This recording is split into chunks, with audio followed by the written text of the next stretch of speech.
Yeah, I mean, what a way to send the senior class out. Just games, kind of the story of their career. Having to face so many adversity, come from behind, stick together, believe in each other, fight for each other. Well, I don't know how much more to say than that. Just really proud of them. Wasn't perfect, obviously defensively we have a lot of things we're going to have to really work on. Hats off to Florida. I thought Coach Napier did a great job offensively keeping us off balance. I thought their quarterback that came in the game really made some unbelievable plays for really his first exclusive game experience that I've seen.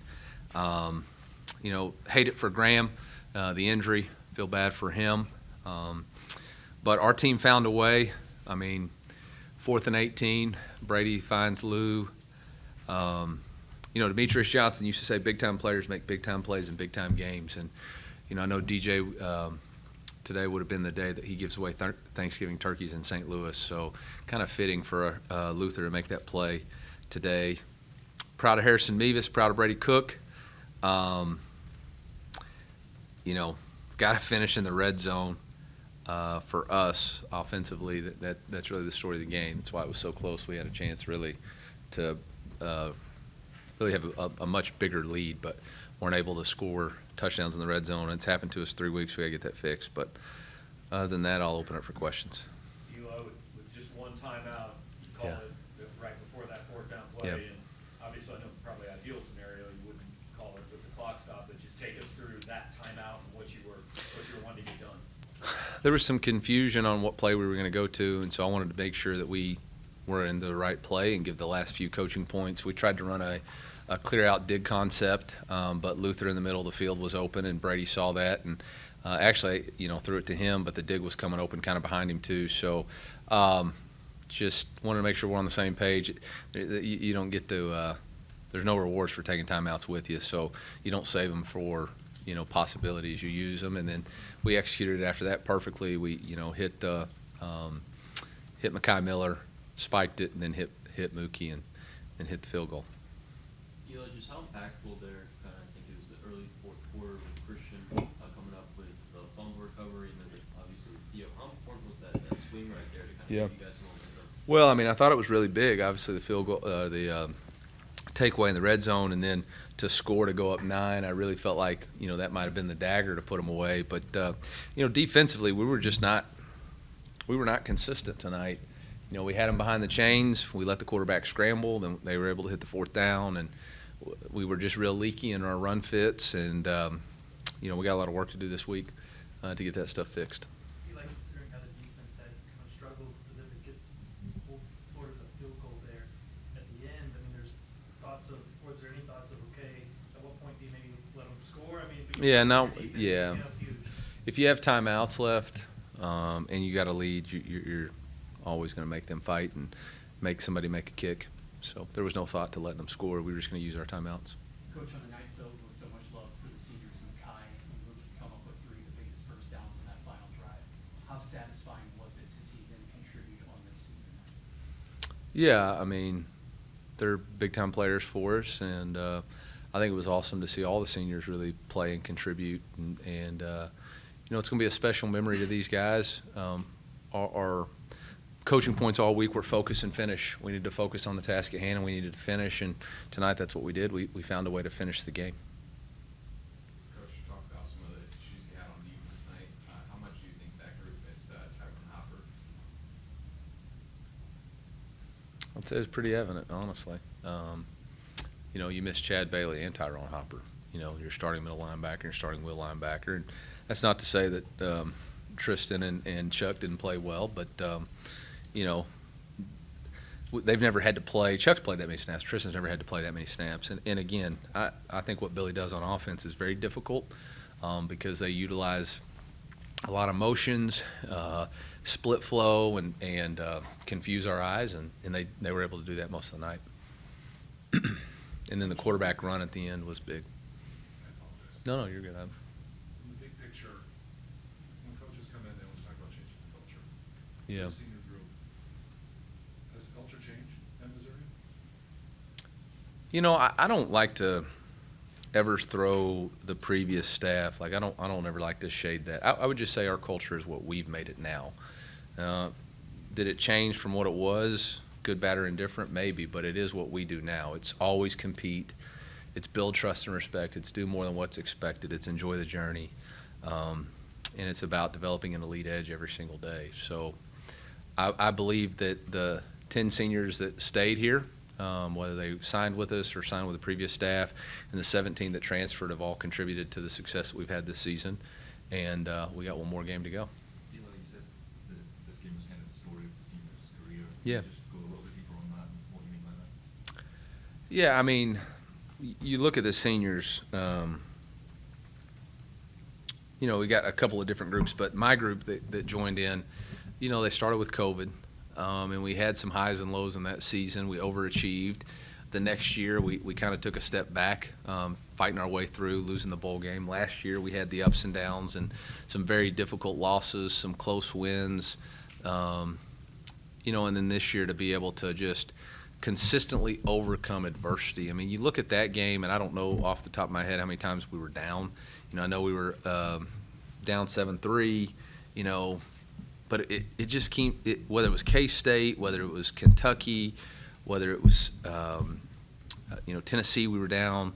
This game, our team always fights back. They believe in each other, and they have a, you know, part of our acronym is GRIT, a stubborn refusal to quit. And I just think that's part of the senior class's makeup.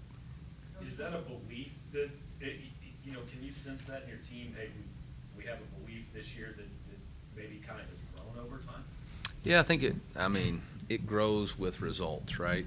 Like you can say you believe, but when you don't see results, it's hard. But this year that we're seeing the results, and we know that our process is working, and you got some big-time players too, and you know, talent plus skill plus will gives you a chance. Coach, what was the kind of the challenge this week of keeping this team kind of focused after last week's game in Tennessee, and did you feel like there was maybe some sluggishness in the energy early on? I was concerned because of the emotion that we've had to play with the previous 2 weeks, and I was concerned because we were going to sit around the hotel all day. I felt like the fans were unbelievable tonight. I mean, y'all gave us so much energy to see the fifth sellout. You know, when that was announced yesterday while we were fixing to go to practice, I mean, our team was so fired up. I didn't sense that we came out slow.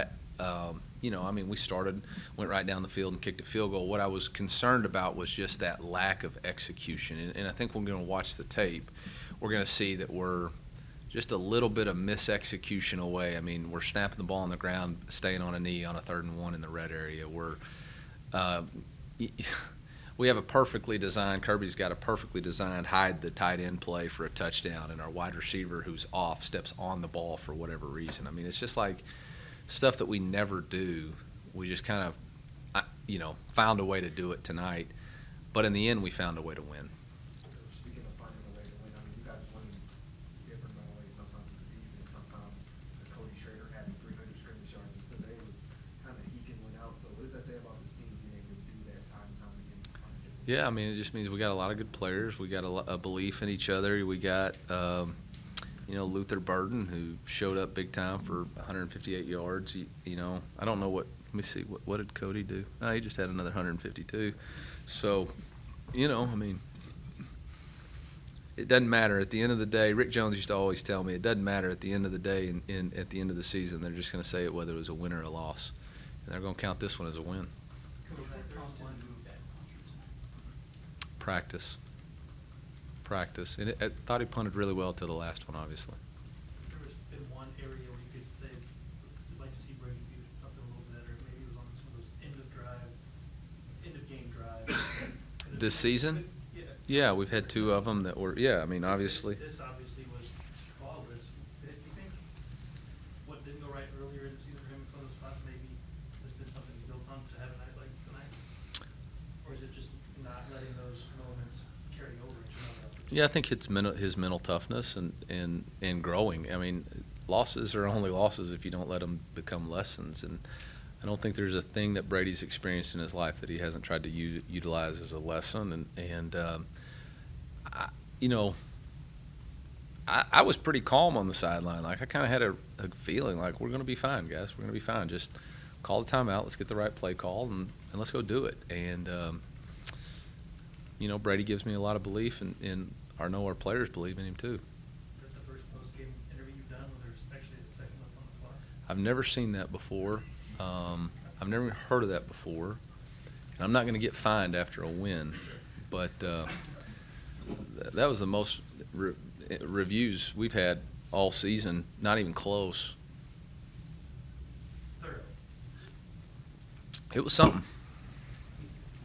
Coach, you said leading up to this game that you guys were going to try to use that odd box in the defense more. You got away from it a little bit in that second half. What was happening there, and why did you start going back to the four-man front?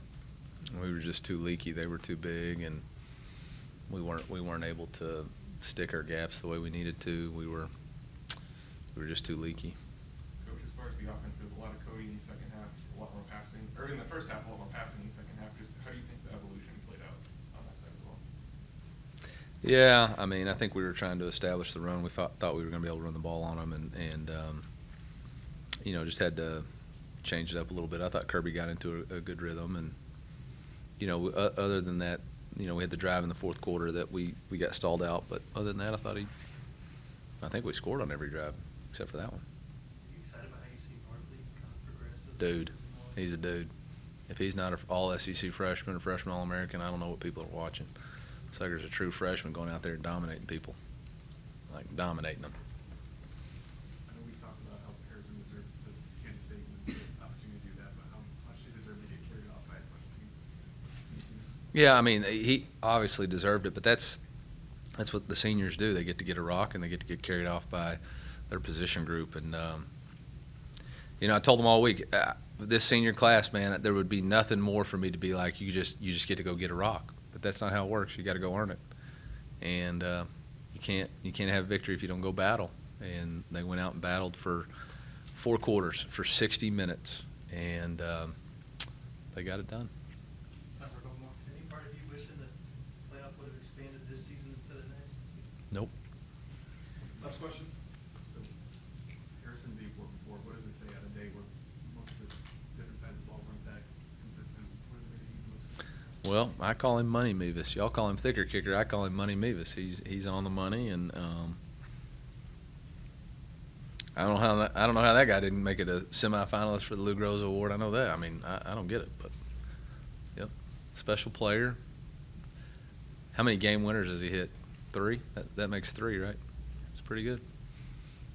Pretty good.